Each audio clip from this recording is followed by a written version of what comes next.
Thank you for listening and following along to the New Glarus High School Parent and Student Code of Conduct presentation. A code of conduct is a set of rules outlining the responsibilities of an individual. This must be on file for all students participating in extracurricular activities, things like athletics, clubs, organizations, dances, field trips, etc. Basically, all students need one on file. It is in effect 12 months out of the school year, not just when school's in session. New Glarus does have some personal conduct requirements built right into the code.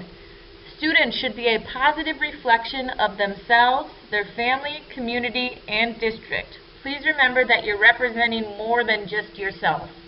The use or possession of alcoholic beverages, tobacco products, or controlled substances will result in suspension. Practice requirements will be set by coaches. Please make sure to ask if you have questions on these ahead of time. Ejections from contests will result in an automatic suspension for the next contest, and a suspension or discipline from competition may occur for insubordination or disrespect toward school employees, coaches, or officials. Transportation is a tricky area. Basically, students must use the school-provided transportation when it is available. This includes to and from contests. Now, there is a transportation waiver that can be signed in advance. This can be given to the athletic director, and it allows the student to ride home with the parent or guardian. We do ask that students not transport other students at any point in time. Transportation to practice is not provided, with the exception of practices in the sports of swimming, soccer, wrestling, and track and field. Failure to follow these rules will result in a one contest suspension.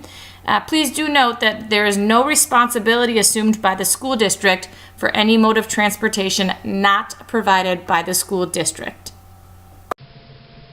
Each varsity sport gives out a minimum of 3 awards that all varsity athletes are eligible for. These are the most valuable player, the captain's award, and the coach's award. Some sports do give additional awards on top of these 3. In terms of the lettering requirements, those are determined by the varsity coaches. Things like playing time, attitude, respect, responsibility, sportsmanship, and dedication will all be considered. There are 2 factors that affect a student's eligibility. The first one is academic, and the second one is attendance. With academic eligibility, a student becomes ineligible with an F or an incomplete at the end of a term. So what that means is they can practice, but they're not allowed any competition. Full participation is then allowed after 22 school days. The student is ineligible also with an F at 3 consecutive progress checks. This is done on Mondays around noon. So 3 weeks after that, if the student still has an F in that same class, that he or she would become ineligible. Again, they can practice, but no competition is allowed. Full participation will be regained once passing at the next progress check, so by that next Monday. Attendance eligibility is a little bit more complex. Basically, a student must be in school the entire day in order to compete. So on game days or competition days, they have to be in school. On practice days, students are allowed 3 excused absences per season for part of the school day. For an illness, they must be in school the second half of the day. We base this on lunch. Doctor's notes will not count towards this 3 excused absences, so I encourage you to get them whenever the appointment or the reason for the absence can garnish a doctor's note. Any unexcused absences prohibit participation, regardless of practice or competition. For weekend events, the attendance applies from the day prior. So if it's a Saturday contest, we can only go based on Friday's attendance. Unexcused absences following a contest result in ineligibility for the next contest. It's important that students are in school the day after a contest. There are a few items that must be taken care of before a student can be declared eligible to begin practicing. The first is a physical or alternate year form. The physical form, if it's completed after April 1st, is valid for the following 2 complete school years. This is the preferred time to get it done. The reason being that a physical completed before April 1st is only valid for the rest of that school year and the following 1 complete school year. Typically, the full physical is needed in 7th, 9th, and 11th grade. The alternate year acknowledgement is then needed during 8th, 10th, and 12th grade. All athletic registrations will be completed online.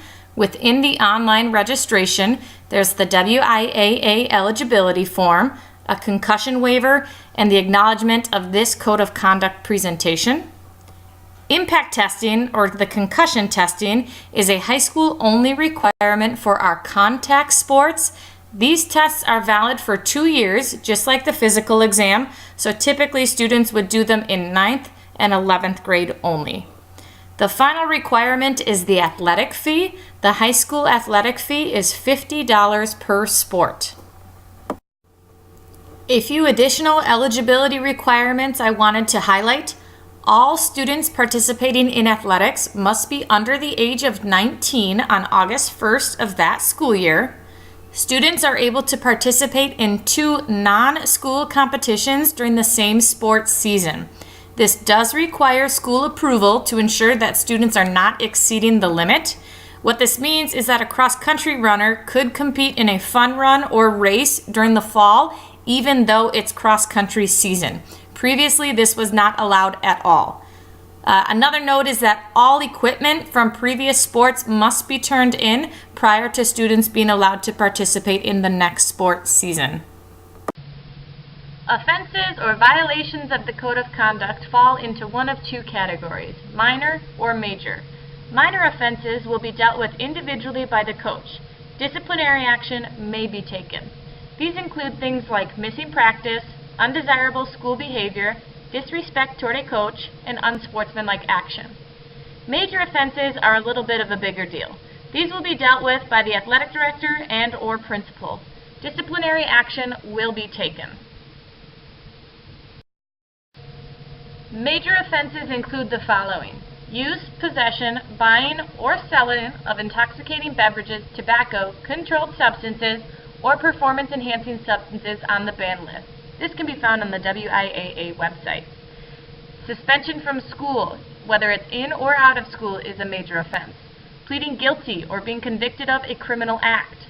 Failure to cooperate with code investigations, and attending a party, being in a vehicle or tavern, unless accompanied by a parent, where alcohol, tobacco, or controlled substances are present, even if that student is not consuming.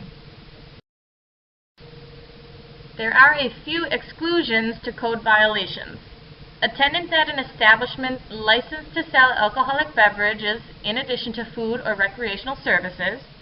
Attendance at family gatherings where alcoholic beverages are available to people over 21 years old and the student does not consume those beverages. And simply arriving at a gathering to provide a ride to a friend in need of transportation. Just make sure in this situation that you don't actually enter the location, but call that friend out. Reporting of violations of the code.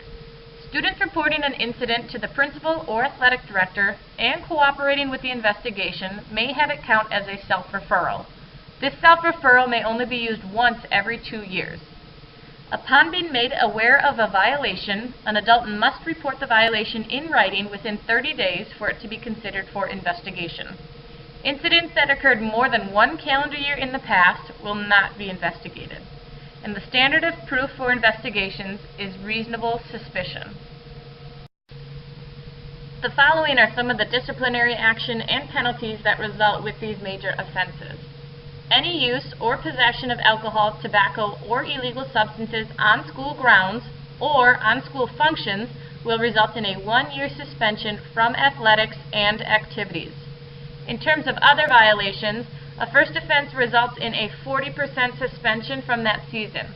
If the student does self-refer to either the athletic director or principal, that does drop to a 20% suspension. Second offense, without self-reporting, would be 100% of a season. If the student does self-report, it drops to 60%. And a third offense is a 1 calendar year suspension from athletics and activities. First offense. Suspension will be 40% of the season they are involved in or the next season they will participate in. The sentence can be lessened to 20% by turning themselves in to the principal or athletic director. Students will be required to practice, attend contests in plain clothes, and sit with the team. Ineligibility will be 22 school days and nights for activities. The sentence can be lessened to 11 days and nights with that self-referral, and students must practice and attend the organizational meetings during that time. All students with first offenses will be referred to and expected to participate in the Student Assistance Program at New Glarus High School. Second offenses. The suspension will be 100% of the season they are involved in or the next sports season they will participate in. This sentence can be lessened to 60% by turning themselves in to the principal or athletic director. If the season is completed before the entire penalty is served, the student must serve the balance the next season of participation. Ineligibility will be 1 semester for activities.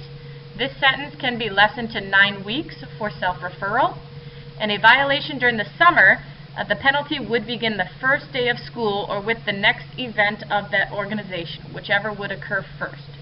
All students with second offenses will be referred to and expected to participate in the Student Assistance Program at New Glarus High School. Third offenses. The suspension will be 1 calendar year from the date of conviction. Students will be ineligible for all extracurricular activities, sports, and other organizations. Students will be referred to and expected to participate in the Student Assistance Program at New Glarus High School. Any additional offenses beyond this third offense will result in ineligibility for the remainder of their high school career for athletics and activities. New Glarus has a carryover policy. What this means is that a student must serve the suspension and finish the entire season, or that suspension will carry over in full. Penalties carry from one year to another when necessary. The WIAA policy states that violations occurring during or extending into the tournament series will result in ineligibility for the entire tournament. New Glarus also has a way to earn back levels of eligibility. What this means is that students can earn back levels of eligibility and erase any prior violation. This can happen if a student has completed the Student Assistance Program and has remained violation-free for 18 calendar months from the completion of their last violation. If that happens, their last violation will be removed from their athletic and activities record. So if there was a follow-up violation, it would only count, for example, as a first offense rather than a second. We also have an appeal process here at school. Appeals can be made in writing within 3 days of being informed of a decision. The extracurricular council will then meet and either sustain or overturn the decision. We have a hierarchy that we ask parents and students to follow when dealing with concerns. We ask students to first contact coach themselves. If the situation is not resolved, then we ask that the parent contacts the coach as well. Again, if the situation is not involved, contact can be made with the athletic director. If it's not settled there, it can go up to the principal. And again, if it's not settled there, it can go up to the superintendent. But please try and have students work issues and concerns out with coach directly first. I am a big proponent of sportsmanship. What I hope that this looks like is that students will stand and stay quiet during the national anthem. I ask students to cheer for our team, not against our opponent. I ask that we exercise self-control, that we stay positive, and that we respect not only our opponents, but also the officials. The WIAA has a few fundamentals of sportsmanship I'd like to share with you. Sportsmanship reveals character regardless of the final outcome. It helps us gain an understanding and appreciation for the rules of the contest. We exercise representative behavior at all times. We exhibit respect for the officials. We openly display respect for the opponent at all times. and we display pride in our actions at every opportunity. We do have a trainer available to meet with students at school. His name is Dylan Whitman, and he's from SSM Health, formerly known as the Monroe Clinic. Dylan comes to school 1 to 2 times per week to see students as needed. If a student does have a need to see the trainer, please stop into the high school office and request to be put on the list to see the trainer. If there's no students on the list, Dylan won't come. That's why it's important for students to sign up if there is a need. Please don't hesitate to contact me now or throughout the summer and into the school year if you have any questions or concerns. My email address is just brittany.spencer@ngSD.k12.wi.us. I can be reached at extension 4502 here at the school, and I hope everybody has a great rest of the summer and an awesome start to the school year.